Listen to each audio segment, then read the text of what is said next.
Okay, interesting little recording here to show you just how much your eyes can actually lie to you. There is no trickery involved in this whatsoever. Just looking at this image, um, most people or all people with good eyesight should see these three grey rectangles as lighter than these three grey triangles, but in fact they are the exact same shade of grey. If I draw out a selection from that and Command C to copy it and then drag it onto the other squares, you can see that it is exactly the same colour. All the grey squares are exactly the same colour, but because of where they are and what they're surrounded by, it affects the way your eyes see them. So why is that important in photography? I was judging a fellowship panel on Saturday in Thurles and Tipperary, and here we have an example of an image that looks nicely controlled on the highlights, but you might say that there's not enough detail in the blacks, that there could be a wee bit more shadow detail. If you simply change the border to black, all of a sudden your eye sees all this detail in the deep shadows that you did not pick up whenever it had a white border. And the reason for that is that this has now set the black point for your eye, so your eye now knows this is pure black, whereas previously, whenever you had a white border, your eye was seeing these areas as pure black. It's like finding your navy sock and your black sock. When you hold them together, it's obvious which one is the navy one and which one is the black one, but on its own, your eye might pick up the navy one as in fact black, when of course it's not. So uh, the fellowship panel on Saturday was of fine art nudes in the landscape with quite dark rock and rugged landscape background, and the detail that was brought out by having a pure black. He printed them on like black aluminium, and the effect of setting the black point like that allowed your eye to pick up the subtle detail that was in the prints. Had they had a white border, you wouldn't have appreciated, and you might have thought some of them were a wee bit dark, etc. But it's an interesting exercise, and it does get worse.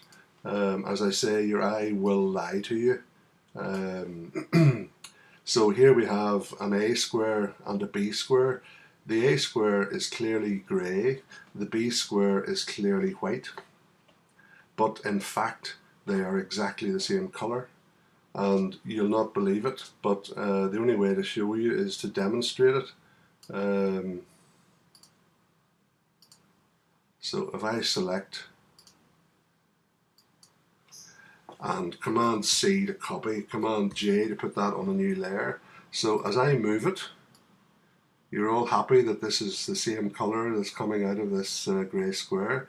So if I drag it down and put it on the B square, it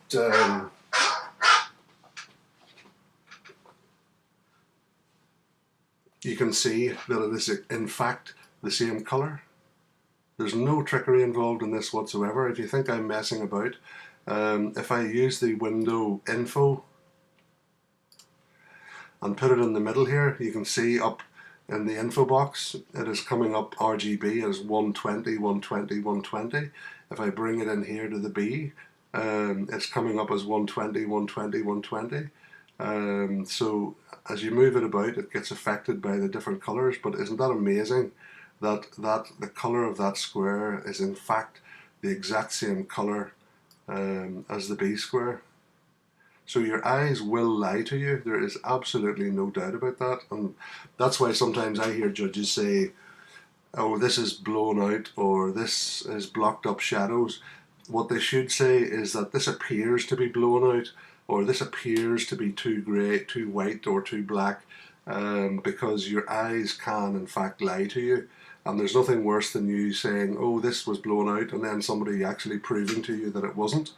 But as a judge, you should be saying, it appears to be blown out, it appears that it could have more shadow detail, etc. So one more to show you. This one here. In fact, we'll do two more. So here we have clearly a grey button and a white button, but in fact no, your eyes are lying to you again. If I just draw out, so this area has been shaded, has been burned to give shading, and this area has been highlighted with dodging. So if I just cover up those two areas and fill them with black, you can now see quite clearly they're exactly the same colour, both above and below. But if we take away the shading, your eye literally lies to you, and it transforms this grey square into white and sees it as much brighter than this. When in fact, as I say, it is they are exactly the same colour. And it also has an effect. This is why we don't use different colours of mounts, etc., like red and green. The A square is clearly a bluey grey here. Here it is clearly a sort of a reddy grey, but in fact, again, they are exactly the same colour. So if I draw out the A square and go Command C to copy, Command J to put it on a new layer, and then move it. So I've just taken the exact same colour and move it across, and because of the greeny hues in this one, it appears to change colour, but in fact it is grey. But your eye does not see it as grey, but it is as grey as this one here is.